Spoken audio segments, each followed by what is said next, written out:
रोहिणी घावरी, ये नाम तो आपने सुना ही होगा क्योंकि आजकल सोशल मीडिया पर सबसे ज्यादा चर्चा रोहिणी घावरी की हो रही है, क्योंकि इन्होंने सांसद चंद्रशेखर आजाद के खिलाफ जो आरोप लगाए हैं वो न सिर्फ गंभीर हैं बल्कि चिंताजनक भी हैं कि क्या कोई एक सांसद होकर इतना बड़ा अपराध, इतना बड़ा जुर्म कर सकता है, जो दबे कुचले लोगों की आवाज उठाना चाहता है, उनकी राजनीति करता है, दलितों की, पिछड़ों की, आदिवासियों की, अल्पसंख्यकों की राजनीति करता है। अगर वही उनका शोषण करेगा तो फिर कैसे काम चलेगा? और जो उन्होंने आरोप लगाए हैं, अगर वो आरोप वाकई सच हैं तो ये बिल्कुल चिंता का विषय है, और अगर आरोप गलत हैं तो फिर रोहिणी घावरी के खिलाफ भी कार्रवाई होनी चाहिए। ये अब हर कोई जो है आवाज सोशल मीडिया पर उठा रहा है। लोग क्या क्या कमेंट्स कर रहे हैं, आइए आपको वो भी पढ़कर बताते हैं, क्योंकि एक जंग सोशल मीडिया पर छिड़ गई है और अगर कहें तो सोशल मीडिया के बाद में ये जंग अब जमीनी स्तर पर भी उतर रही है।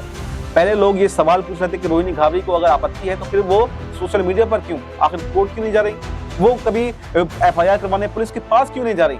तो लेकिन अब ये जंग यहाँ तक पहुंच गई है कि रोहिणी घावरी कहीं पहुंची हो या नहीं पहुंची हो, लेकिन महिला आयोग तो पहुंच गई है। आइए आपको सोशल मीडिया यूजर्स के जो कमेंट्स हमारे वीडियोस पर आए हैं वो भी पढ़कर सुनाते हैं कि वो आखिर क्या कह रहे हैं और वो क्या मांग जो है वो कर रहे हैं। देखिए, सबसे पहले विकास चिटौरिया हैं, उनका कहना है कि ट्विटर खेलो, अगर सच में गलत हुआ है तो केस करो, क्योंकि सोशल मीडिया पर केस लाने का क्या मतलब है?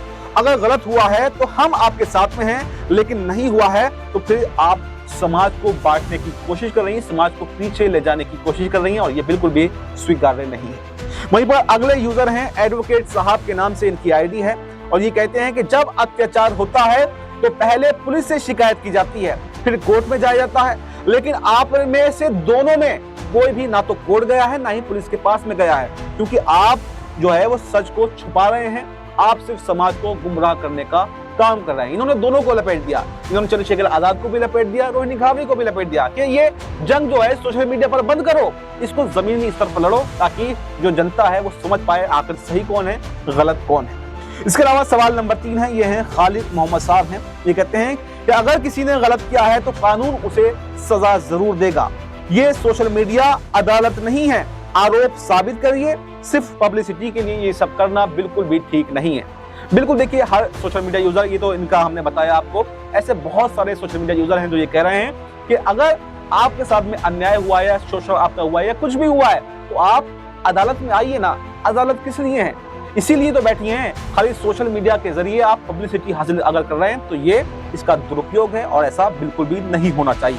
इसके अलावा अगले यूजर हैं, ये देव डिवॉल्ट करके इनका जो है आईडी है, इसमें वो लिखते हैं कि स्विट्जरलैंड से डॉक्टरेट की लड़की का भी शोषण, जब शोषण हो रहा था तब तो आप शोषण करने वाले को गिफ्ट भेज रही थी और अब अचानक से उन पर सवाल खड़े कर रहे हैं। ये भी एक जो है सोचने वाली बात है कि अगर शोषण आपका हो रहा था तो क्या आपको पता नहीं था? जब तो आपने खुद कहा कि मैंने गिफ्ट दिए, वो उन्होंने मुझे गिफ्ट दिए, तो अगर शोषण आपका हो रहा था तो फिर गिफ्ट कैसे दिए जा रहे थे? और शोषण होने के 4 साल बाद आप आवाज उठा रही हैं, किस तरह की जो बात है वो आप कर रही हैं। और आप एक पढ़ी लिखी महिला हैं, अगर कहें जाहिल महिला होती या कम पढ़ी लिखी महिला होती तब तो उससे ये उम्मीद की जा सकती थी कि वो डर गई होगी, धमक गई होगी, लेकिन आप PhD करने के बाद में इस तरह के जो है गुमराह करने का काम करें तो ये बिल्कुल भी ठीक नहीं है। इसके अलावा 5वें नंबर पर आते हैं अमित यादव, ये बोलते हैं कि गलत और भ्रामक जानकारी फैलाकर व्यक्तिगत रिश्तों को सार्वजनिक कर महिला कार्ड खेलना ठीक नहीं है। इन्होंने रोहिणी घावरी पर सवाल दाग दिए, उन्होंने कहा कि महिला कार्ड वो खेलने की कोशिश कर रही हैं, और ऐसे आरोप जो है, क्योंकि हमारे देश के अंदर आम है, सांसद पर नहीं लेकिन आम लोगों पर जो पहले जो है सहमति से रिश्ता बनाया जाता है, और सहमति से रिश्ता बनाने के बाद में उन पर तमाम तरीके के जो आरोप हैं वो लगाए जाते हैं, और इस तरह से आरोप लगाना ठीक नहीं है। इस तरह के आरोप जो है वो भी सोशल मीडिया पर लगाए जा रहे हैं, यानी कि रोहिणी घावरी जो पब्लिसिटी हासिल करने के लिए अगर कहें या फिर अन्याय उनका हुआ है वो तो हम नहीं कहेंगे, लेकिन जो आरोप सोशल मीडिया पर लगा रही थी तो सोशल मीडिया पर अब वो भी निशाने पर आ गई हैं, यानी कि लड़ाई जो है वो अब आमने सामने की हो गई, सीधे टक्कर की लड़ाई हो गई है। शायद रोहिणी घावी ये सोच रही थी कि मैं एक महिला हूं, महिला कार्ड खेलूंगी तो लोग मुझे समर्थन करेंगे, लेकिन यहाँ पर उनकी कहानी उल्टी पड़ती हुई दिखाई दे रही है। अब यहाँ पर कोई दोषी है कौन नहीं है ये कहना मुश्किल है, दोनों ही आरोपित बन चुके हैं। रोहिणी घावरी भी आरोपों के घेरे में आ गई हैं और चंद्रशेखर आजाद पर तो आरोप लग ही चुके हैं। अगले यूजर की तरफ बढ़ते हैं, ये हैं SR भारती। ये लिखते हैं कि मूल समस्या पर कोई नहीं जाता है, सिर्फ खबरों के आधार पर निर्णय लिए जाते हैं।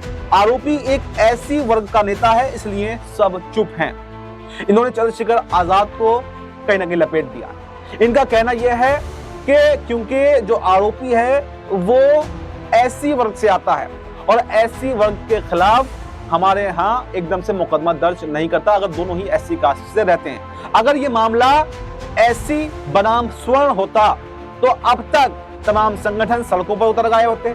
रोहिणी घावरी के साथ में अगर किसी स्वर्ण व्यक्ति ने ऐसा किया होता तो आज उसको सजा जो है लोग जो है दे चुके होते, उसको दोषी मान चुके होते। लेकिन चूंकि दोनों एक ही समुदाय से हैं और वो सांसद हैं, इसलिए लोग जो है चंद्रशेखर का बचाव कर रहे हैं। लेकिन बचाव करने वाले सिर्फ उनके समर्थक हैं।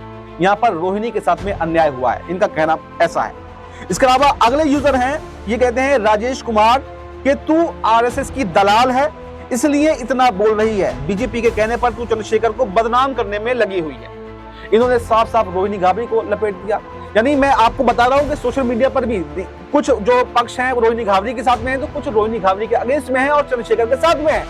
और लड़ाई ये बिल्कुल जो है अब कांटे की हो चुकी है, कांटे की टक्कर दो यहाँ पर सोशल मीडिया पर चल रही है। लेकिन सोशल मीडिया की लड़ाई का कोई मतलब होता नहीं है। हम आपको सिर्फ बता रहे हैं कि लोग हमारे समाज में कैसे हैं और किस तरह की मानसिकता रखते हैं, किस तरह की वो सोच रखते हैं और इस पर क्या अपडेट जो है वो चल रहा है। उन्होंने कहा कि तू RSS की दलाल है। ये कह रहे हैं कि चंद्रशेखर आजाद ठीक है, तुम पॉलिटिकल स्टंट करने के लिए ऐसा उनके छवि खराब करने की कोशिश कर रही हो। और कभी मायावती के साथ में भी नाम जोड़ा जा रहा है, कभी बीजेपी का एजेंट भी बताया जा रहा है, तो कभी RSS का एजेंट बताया जा रहा है।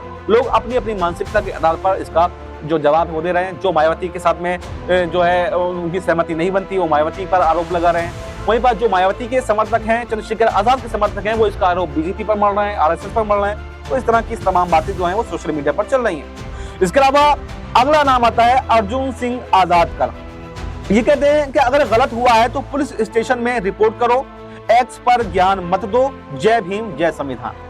ये भी चंद्रशेखर आजाद के समर्थन लग रहे हैं, लेकिन इन्होंने बात को बैलेंस किया है। इन्होंने कहा कि अगर अन्याय हुआ है वाकई तो हम अंधभक्त नहीं बनेंगे, हम चंद्रशेखर आजाद के खिलाफ भी जाएंगे। इन्होंने हालांकि जय भीम जय संविधान का नारा लगाया है। इन्होंने भीम आर्मी की तारीफ की है तो वहीं संविधान को उससे ऊपर माना है। इन्होंने कहा अगर अन्याय हुआ है तो आप कोर्ट जाइए और अगर कोर्ट से चंद्रशेखर आजाद को दोषी ठहराया जाता है तो फिर हम आपके साथ में खड़े हुए दिखाई देंगे, क्योंकि वो भी दलित समुदाय की ही महिला है। इसके अलावा अगला सवाल है राजकुमार का। ये बोलते हैं तुम हमारे चंद्रशेखर भाई रावण को फंसाना चाहती हो, जो गरीबों और दलितों की आवाज है, तुम सिर्फ मोहरा बन रही हो। उन्होंने कहा, उन्होंने दोनों को बचाने की कोशिश की है, सीधे सीधे हमला नहीं बोला। उन्होंने ये आरोप लगाया कि तुम किसी के बहकावे में आकर ऐसा कर रही हो और ये ठीक नहीं है। चंद्रशेखर आजाद जो हैं, जो जाने जाते हैं, वो दबे कुचले लोगों की आवाज उठा रहे हैं। उनके ऊपर इस तरह के आरोप लगाना गलत है और तुम गुमराही के रास्ते पर हो, तुम जो है सही रास्ते पर आ जाओ, तुम भी हमारी बहन हो। इसके अलावा अगले यूजर हैं जेश राठौड़। इनका कहना है कि अगर आपका शोषण हुआ है तो आप तुरंत क्यों नहीं गई, अब इतने दिन बाद आप क्यों सामने आ रही हैं। ये सवाल देखिए, ये सवाल शुरू से बना हुआ है और ये सवाल हमारा भी सवाल है कि अगर आपका शोषण हो रहा था, अगर आपके साथ में अन्याय हो रहा था, अगर आपको लग रहा था तो फिर आप पहले क्यों नहीं आए। क्योंकि रोहिणी ने ये बात भी कबूली है कि 2022 में उनको ये पता चल गया था कि चंद्रशेखर आजाद ने उनके साथ में धोखा किया है। अगर 2022 से उनके ही सवालों से हम जवाब निकालें, उनके सवालों पर सवाल खड़ा करें, तो 2022 के बाद में भी 3 साल बीत चुके हैं और ये आरोप 2024 के लोकसभा चुनाव के दौरान भी लगाए गए थे। तो आखिर ये रुक कर, चुप कर, क्या सोच समझकर, किस तरीके से जो है उनको बदनाम करने की कोशिश की जा रही है। अगर आपके साथ में वाकई अन्याय हुआ है तो फिर आपको आवाज तभी उठानी चाहिए थी। शोषण एक साथ मतलब अभी नहीं हुआ है, पुरानी बात आप बोल रही हैं, तो फिर आपको तभी कोर्ट में जाना चाहिए था। आप पढ़ी लिखी महिला हैं और हर तरह से जागरूक हैं, तो फिर इस तरह के आरोप ये लगाना कहीं ना कहीं ये दिखाई देता कि एक पॉलिटिकल स्टंट भी ये हो सकता है। और महिला आयोग ने भी कहा है कि हम बिना जांच के कोई भी कार्रवाई आगे नहीं बढ़ेंगे, हम इसकी जांच करेंगे। हमें जो शिकायत मिल चुकी है, जैसी कोई जांच होगी उसके आधार पर ही कोई फैसला जो है वो हम आगे करेंगे। तो ये देखना आप काफी दिलचस्प होगा कि रोहिणी घावरी की इसमें जीत होती है या फिर चंद्रशेखर आजाद को जो जनता का समर्थन मिल रहा है, चंद्रशेखर आजाद अपनी जगह ठीक है। तो आने वाले समय में ये देखना काफी दिलचस्प होगा कि यह मामला कोर्ट में भी जाएगा और क्या वाकई चंद्रशेखर आजाद अगर दोषी पाए जाते हैं उनकी सांसदी रद्द हो जाएगी, उनकी गिरफ्तारी हो चुकी है, हो सकती है। और अगर चंद्रशेखर आजाद दोषी नहीं पाए जाते हैं तो क्या रोहिणी घावरी को भी यह आरोप लगाना अब भारी पड़ने वाला है और उल्टा उनकी गिरफ्तारी हो सकती है। यह भी एक सवाल अब बन गया है। इस रिपोर्ट में फिलहाल इतना ही। इस पर आपकी क्या राय है, आपके क्या कमेंट है? आपके जो भी कमेंट हो आपकी जो भी राय हो कमेंट बॉक्स में जरूर दें और उनका जवाब हम देने की कोशिश करेंगे। आपकी जो भी राय है प्लस फिलहाल अभी हमें दीजिए इजाजत। नमस्कार।